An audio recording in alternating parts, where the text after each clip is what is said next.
Modern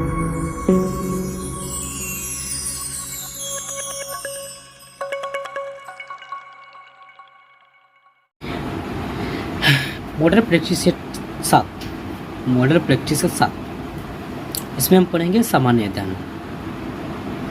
और पिछला मेरा वीडियो लोग जो नहीं देखे वो देख सकते हैं, हमारे चैनल पर अपलोड है, देख सकते हैं। हम साथ में बात करेंगे। पहला क्वेश्चन, निम्नलिखित में से कौन से मुद्दे भारतीय संविधान के अनुच्छेद 17 द्वारा रद्द किया गया था? अस्पृश्यता का सिद्धांत जो रद्द कर दिया। निम्नलिखित में से कौन सा त्यौहार एक महान बौद्ध संत जे चोंगखपा के जन्मदिन का प्रतीक है? गलादान नामचोट। समझे कि नहीं समझे? नहीं समझे तो ये एक प्रकार का त्यौहार है, बौद्ध संगीति के द्वारा चलाया जाता है, चोंगखपा, जो गलदान नामचोट के नाम से प्रतीक है। भारत में किस प्रकार के वन के वृक्ष शुष्क ग्रीष्मकाल में लगभग 6 से 8 सप्ताह तक अपनी पत्तियां गिराते रहते हैं? उष्णकटिबंधीय पर्णपात के कारण। वन में त्रिपिटीय किसकी त्रिपिटीय पुस्तक ये बौद्ध से संबंधित है। अशोक के धम्म का मूल संदेश क्या था? राजा के प्रति वफादारी, शांति एवं अहिंसा, बड़ों का सम्मान करना। ये सभी अशोक का धम्म का ये सभी मूल आदेश था। मौर्य समाज का 7 वर्ग में विभाजन का विशेष रूप से उल्लेख किया गया था। मेगास्थनीज के इंडिका पुस्तक लिखे थे, उसमें मौर्य समाज के उल्लेख का विशेष रूप से विभाजन किया गया था। प्रसिद्ध चीनी यात्री पयान ने किसके शासनकाल में भारत की यात्रा की थी? चंद्रगुप्त द्वितीय के काल में। प्रसिद्ध चीनी यात्री पयान ने किसके शासनकाल में भारत की यात्रा की थी? चंद्रगुप्त द्वितीय के काल में। चोल किसके लिए प्रसिद्ध है? चोल ग्राम पंचायत के लिए, राष्ट्रकूट राजवंश के साथ युद्ध में, श्रीलंका के साथ व्यापार करने में, इस सब के लिए चोल प्रसिद्ध है। अगले क्वेश्चन पढ़ते हैं। दक्षिण भारत के मंदिरों के आकर्षक द्वार क्या कहलाता है? गोपुरम। दक्षिण भारत के मंदिरों के आकर्षक द्वार गोपुरम कहलाता है। विजयनगर साम्राज्य का अवशेष कहाँ मिलता है? विजयनगर साम्राज्य का अवशेष हम्पी में मिलता है। विजयनगर साम्राज्य का जो अवशेष होता है वो हम्पी में मिलता है। वह प्रथम मुस्लिम शासक कौन था जिसने शासन के सिद्धांत को सजाओ के ईश्वरीय अधिकार सिद्धांत के समान प्रतिपादन किया था? बलबन ने। सभी के समान का सिद्धांत के प्रतिपादन किया था बलबन ने। भारत में कागज का प्रयोग कब से शुरू हुआ था? 12वीं शताब्दी से। भारत में कागज का प्रयोग 12वीं शताब्दी से शुरू हुआ था। यूरोपीय चित्रकारी का प्रवेश किसके दरबार में हुआ था? अकबर के दरबार में। यूरोपीय चित्रकारी का प्रवेश अकबर के दरबार में हुआ था। भारत में राष्ट्रीय संख्या दिवस कब मनाया जाता है? ये 29 जून को मनाया जाता है। निम्नलिखित में किस देशी रियासत को अंग्रेजों ने अपने क्षेत्र में नहीं मिला था? ग्वालियर देशी रियासत को नहीं मिला था। गांधी के नमक सत्याग्रह का एकमात्र उद्देश्य क्या था? नमक कानून को नियंत्रण करना, सरकार के सत्ता की कटौती करना, आम लोगों के लिए आर्थिक राहत देना। ये सभी। भारत दालों का उत्पादक और दालों का उपभोक्ता क्या है? भारत दालों का सबसे बड़ा उत्पादक और दालों का सबसे बड़ा उपभोक्ता है। अगले क्वेश्चन की ओर बढ़ते हैं।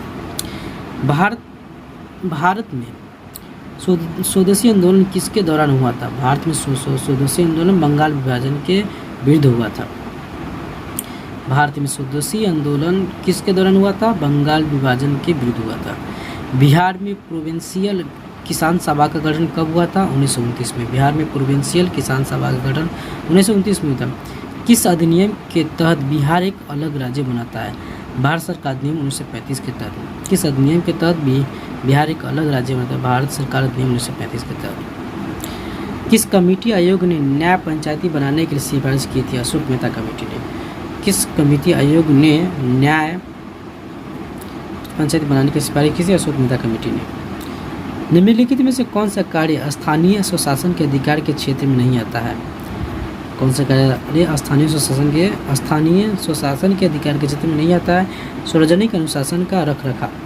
पंचायती राज प्रणाली किस सूची में है? राज्य सूची में। पंचायती राज प्रणाली किस सूची में? राज्य सूची में। दिल्ली के प्रसिद्ध लौह स्तंभ का निर्माण किस वंश के शासक ने करवाया था? जो दिल्ली में लौह स्तंभ है उसको किस वंश ने किया था? गुप्त वंश ने। धन विधेयक पेश किया जा सकता है केवल लोकसभा में। धन विधेयक कब पेश किया जा सकता है? केवल लोकसभा में। भारतीय सर्वोच्च न्यायालय में न्यायाधीशों की नियुक्ति कौन करता है? भारतीय सर्वोच्च न्यायालय में न्यायाधीशों की नियुक्ति राष्ट्रपति करता है। भारत के संविधान में किस देश के संविधान से कोई विशेषता नहीं ली गई थी? चीन से। चीन से कोई भारत के संविधान में चीन से कुछ भी नहीं लिया गया। तो बाकी अलग अलग देशों से कुछ न कुछ लिया गया है, लेकिन इसमें से नहीं। सर्वोच्च न्यायालय के न्यायाधीशों की सेवानिवृत्ति की उम्र क्या होती है? 65 वर्ष। सर्वोच्च न्यायालय के न्यायाधीशों की सेवानिवृत्ति की उम्र होती है 65 वर्ष। केंद्रीय सरकार में उच्चतम नागरिक सेवा अधिकारी कौन होता है? मंत्रिमंडल सचिव। केंद्र सरकार में उच्चतम नागरिक सेवा अधिकारी कौन होते हैं? मंत्रिमंडल सचिव। इरडा निम्नलिखित में किस क्षेत्र में से संबंधित निकाय है? बीमा से। इरडा निम्नलिखित में किस क्षेत्र से संबंधित है? बीमा से।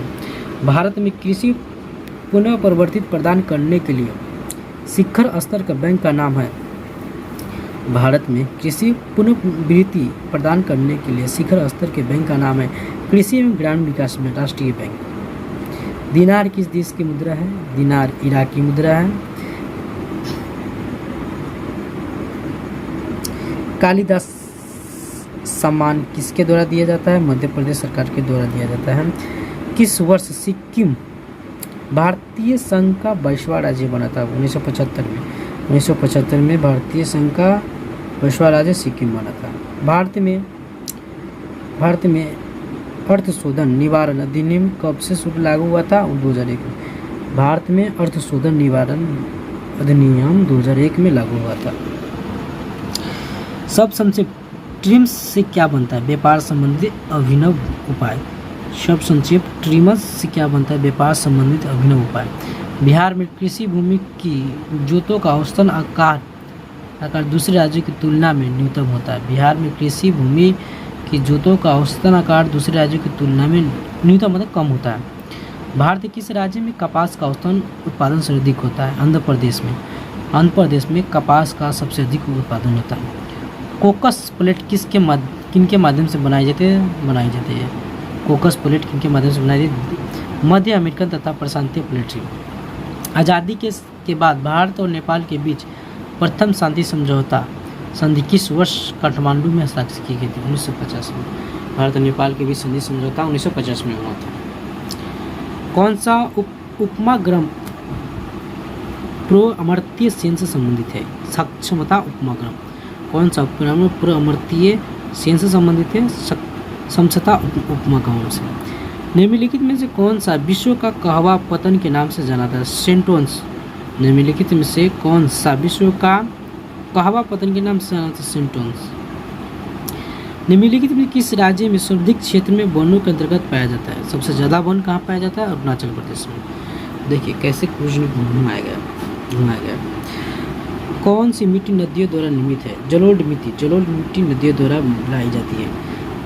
भारत के कुल विद्युत उत्पादन में जल विद्युत का योगदान 12% है। भारत के कुल विद्युत उत्पादन में जल विद्युत का योगदान 12% है।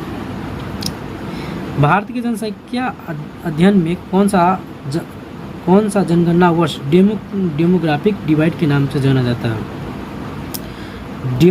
डेमोग्राफिक डिवाइड के नाम से वर्ष 1921 जाना जाता है। तमिलनाडु में सर्वाधिक सूती वस्त्र के कारखाने कहाँ पाए जाते हैं? कोयम्बटूर में सबसे ज़्यादा सूती वस्त्र का निर्माण होता है। निम्नलिखित में से भारत के कौन सा राज्य रबड़ के उत्पादन में अग्रणी है? केरल। रबड़ के उत्पादन में सबसे अग्रणी राज्य भारतीय केरल है। राष्ट्रीय जलमार्ग 1 जोड़ता है हल्दिया को इलाहाबाद से। राष्ट्रीय जलमार्ग 1 जोड़ता है हल्दिया से इलाहाबाद को। राजस्थान राज्य की क्षेत्रीय बेल्ट किसके द्वारा प्रसिद्ध है? तांबा खनन के द्वारा।